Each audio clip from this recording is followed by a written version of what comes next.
Chers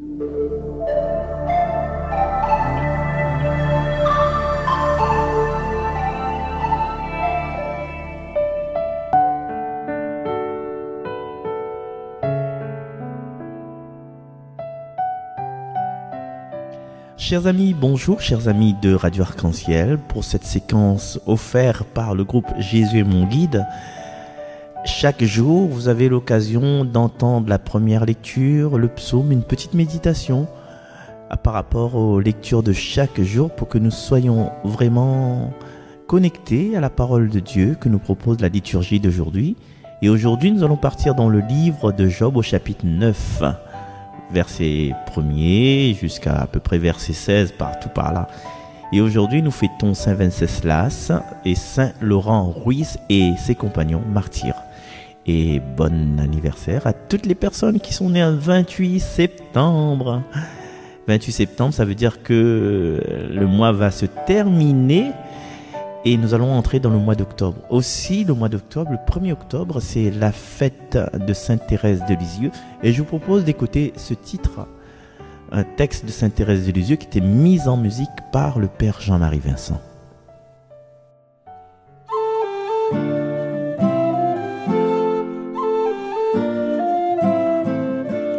Il est des âmes sur la terre qui cherchent en vain le bonheur.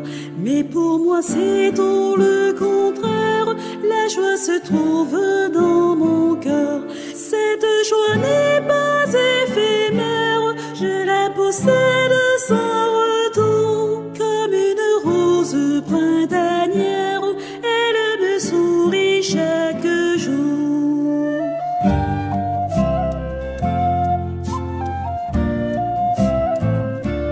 Lorsque le ciel bleu devient sombre et qui semble me délaisser, ma joie c'est de rester dans l'ombre, de me cacher, de m'abaisser.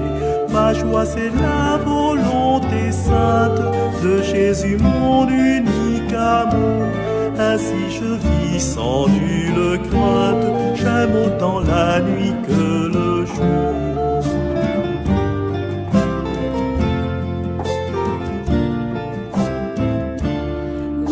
C'est de rester petite, aussi quand je tombe en chemin, je puis me relever bien vite, et Jésus me prend par la main. Alors le grand blanc de caresse, je lui dis qu'il est tout pour moi, et je redouble de tendresse lorsqu'il se dérobe à ma foi.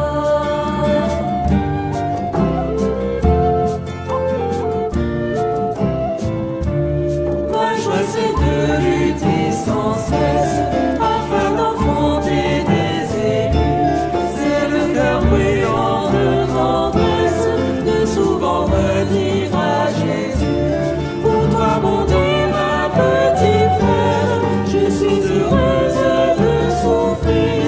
Ma seule joie sur cette terre, c'est de pouvoir te réjouir.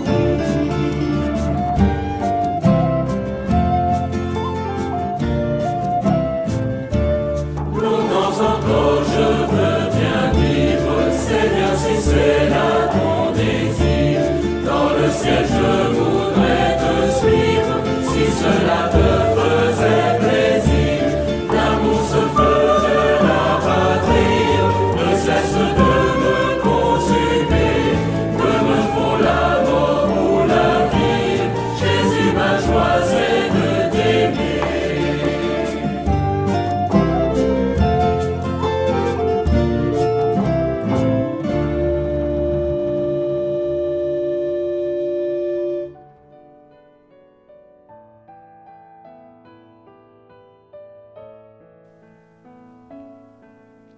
Lecture du livre de Job. Job prit la parole et répondit à ses amis: En vérité, je sais bien qu'il en est ainsi. Comment l'homme pourrait-il avoir raison contre Dieu? Si l'on s'avise de discuter avec lui, on ne trouvera pas à lui répondre une fois sur 1000. Il est plein de sagesse et d'une force invincible. On ne les tient pas tête impunément. C'est lui qui déplace les montagnes à leurs insus, qui les renverse dans sa colère. Il secoue la terre sur sa base et fait vaciller ses colonnes. Il donne un ordre et le soleil ne se lève pas. Et sur les étoiles, il appose un sceau.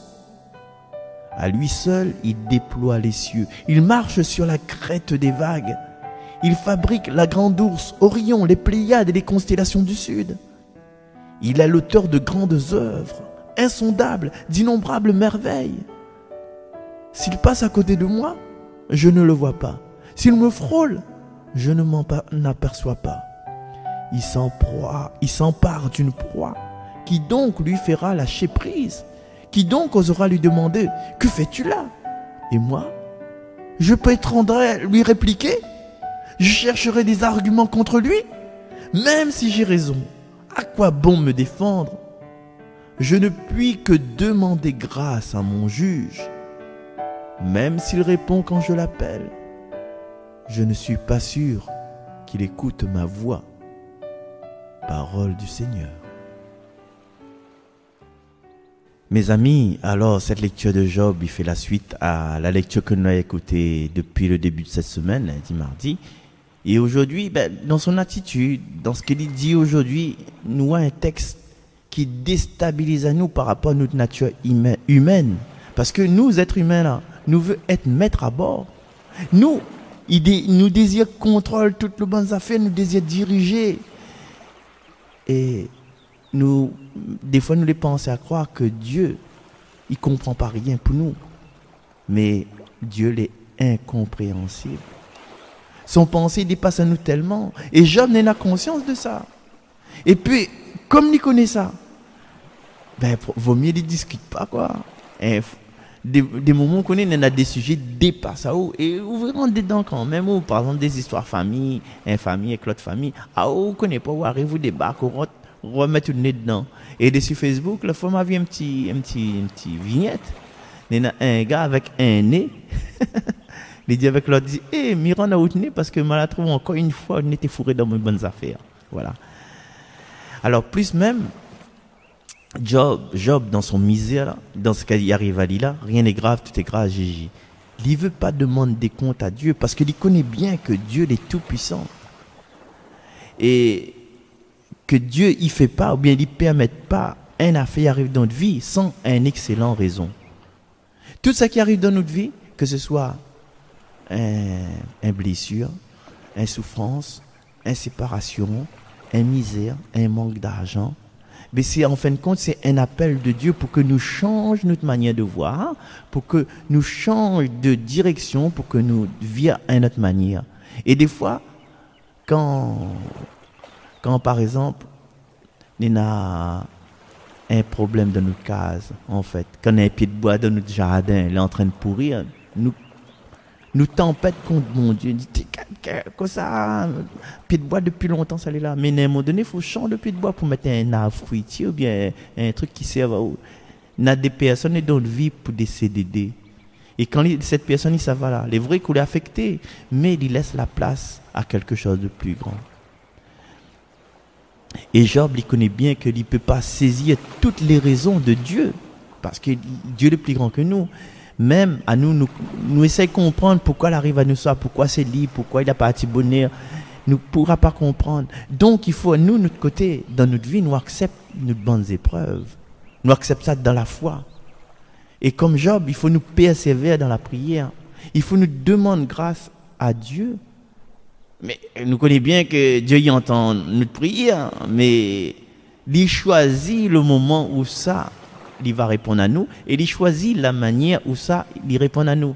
Tata a dit comme ça, Tata dette, le temps de Dieu n'est pas le temps des hommes. Et quand nous lisons un passage comme ça aujourd'hui, qu'on écoute un passage comme ça aussi, parce qu'il y en a des trois à écouter, parce qu'il y a bien, nous pourrions croire que bon Dieu c'est un mauvais Dieu finalement, bon Dieu est méchant, bon Dieu c'est un tyran, bon Dieu est bon fait la guerre, il est insensible à la souffrance que nous vivons. Mais pour Job, contrairement à Job, c'est pas le cas. Et il connaît, il croit que Dieu est miséricordieux. Et il attend que cette miséricorde il manifeste. Il est vrai que nous pouvons penser que Job, c'est comme un marionnette dans les mains de bon Dieu. Mais Job lui-même, là, il ne considère pas comme un marionnette. Parce qu'un marionnette, là, une vie marionnette causée de son propre gré. Mais Job, il cause de son propre gré. Ses bons mots, il appartient à lui, son causement, il appartient à lui. Il connaît bien que bon Dieu, les maîtres de tout, maître de l'univers, maître de la vie, et tout le temps, midi, il y a des trois hommes, que ce soit politique, que ce soit ou mari, tu prends autres pour bon Dieu.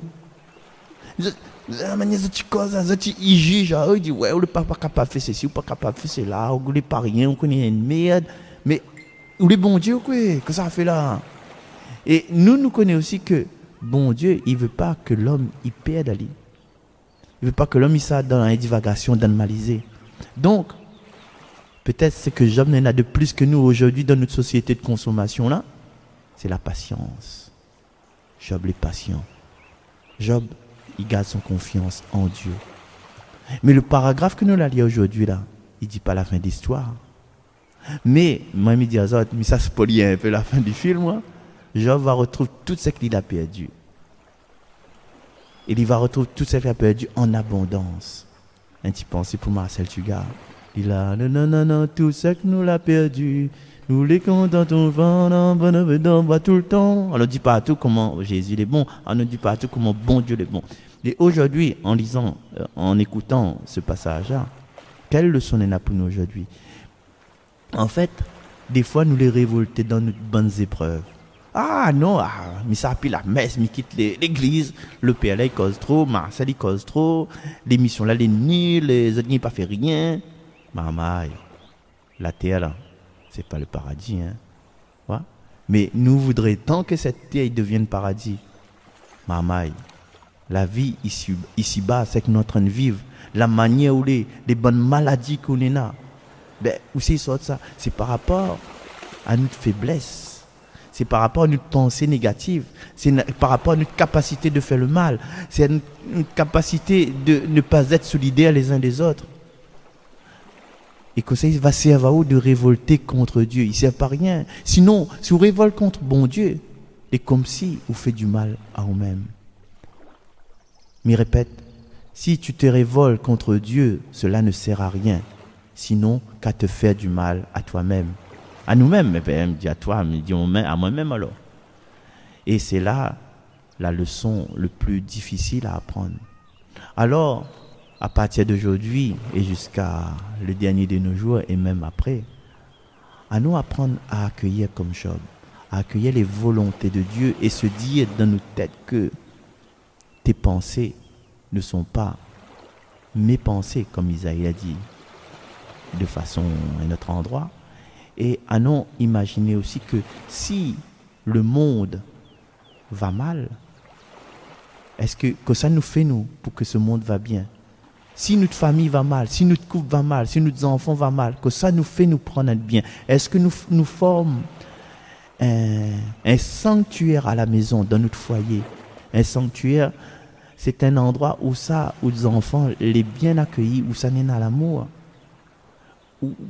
Est-ce que nous les capables de transformer à nous justement dans cette espérance où ça nous l'a vu Job, dans cette espérance de ne pas s'énerver, dans cette espérance de ne pas s'accueillir, de ne pas accueillir la miséricorde de Dieu, dans cette espérance d'espérance. Voilà, c'est à ça nous les amener à vivre aujourd'hui et à orienter à nous d'une façon pour que les choses, les positives dans notre vie. Voilà, chers amis, ce que m'avait dit aujourd'hui. Et nous passe au psaume 88.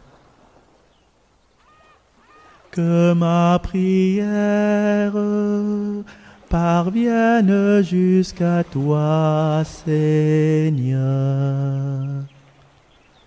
Que ma prière parvienne jusqu'à toi, Seigneur. Tu m'appelles Seigneur tout le jour, je tends les mains vers toi. Fais-tu des miracles pour les morts, leur ombre se dresse-t-elle pour t'acclamer? Que Que ma prière parvienne jusqu'à toi, Seigneur. Qui parlera de ton amour dans la tombe, de ta fidélité au royaume de la mort? Connaît-on dans les ténèbres tes miracles et ta justice au pays de l'oubli?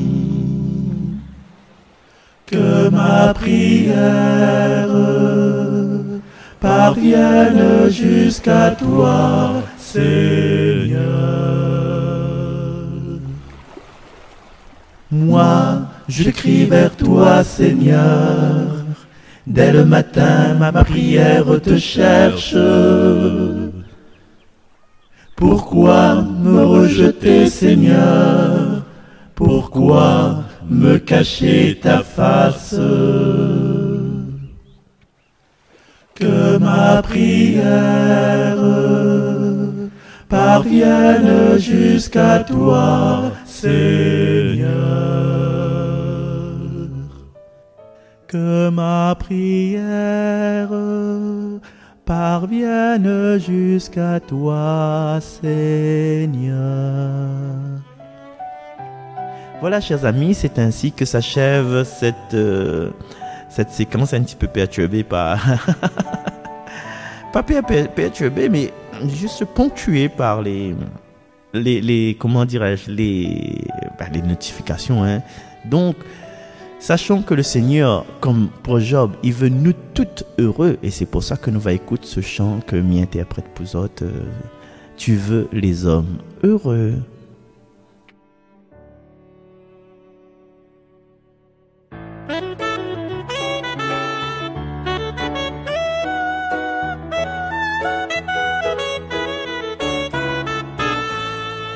En toi je crois, mon Dieu. En toi je crois, mon Dieu. Tu veux les hommes heureux. En toi je crois, mon Dieu. Nous t'avons élevé de hautes cathédrales, aux portes et aux tours les plus monumentales. Nous avons espéré t'y tenir en prison. Mais toi tu as choisi de prendre pour maison le cœur de l'homme, le cœur de l'homme. En toi je crois, mon Dieu, mon Dieu. En toi je crois, mon Dieu, mon Dieu. Tu veux les hommes heureux. En toi je crois, mon Dieu.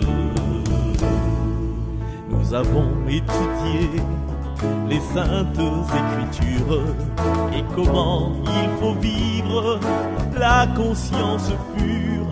Nous pouvons réciter tous les commandements. Toi, ce qui te passionne et ce que tu apprends, par cœur c'est l'homme, par cœur c'est l'homme.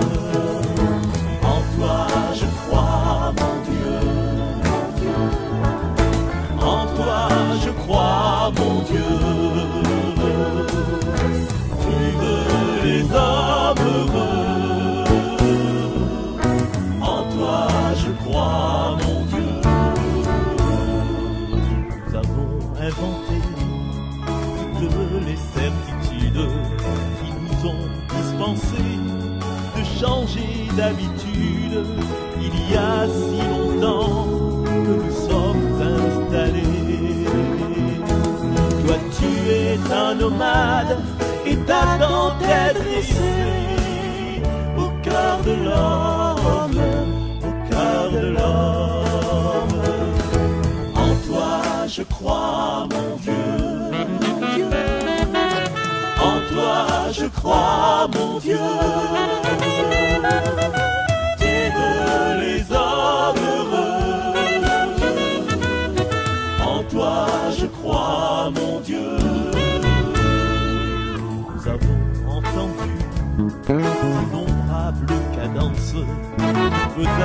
emprisonnés de vaines espérances, sans arrêt